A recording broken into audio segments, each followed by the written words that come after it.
শঙ্কামুক্ত দুর্গোৎসব নিশ্চিত করতে পাশে আছে বিএনপি, বলেছেন ড ফরিদুল ইসলাম। বাগেরহাট থেকে এইচ নাটুর রিপোর্টে বিস্তারিত। বাগেরহাটের মোংলায় শারদীয় দুর্গোৎসবে বিএনপি নেতা লায়ন ড ফরিদুল ইসলাম এসব কথা বলেন। বাংলাদেশের হিন্দু, মুসলিম, বৌদ্ধ, খ্রিস্টান, বিশ্বাসী, অবিশ্বাসী, পাহাড়ি, বাঙালি সবাইকে নিয়ে কিন্তু আমাদের দেশটা। সব মানুষ তার মতো করে চলবে, ধর্ম পালন করবে, সেটাই হচ্ছে আমাদের ব্রত।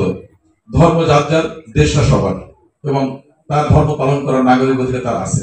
তো সেই প্রেরণা থেকে আমরা বলি যে আমরা ছুটে আসছি শুধু এতটুকু বলার জন্য যে আমাদের প্রতিবেশী হিসেবে বা সামাজিক বন্ধন করার জন্য আপনাদের এই সবচেয়ে বড় উৎসব শারদীয় দুর্গোৎসবে আমরা আসছি।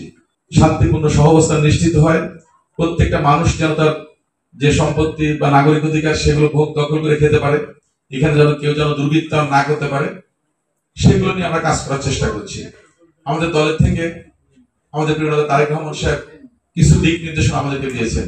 সকল সম্প্রদায়ের মানুষ, তাদেরকে নিয়ে আমরা দেশটা গঠন করতে চাই, নিরাপত্তা নিশ্চিত করতে চাই, শান্তিপূর্ণ সহাবস্থান নিশ্চিত করতে চাই। এটা হচ্ছে আমাদের প্রথম কাজ।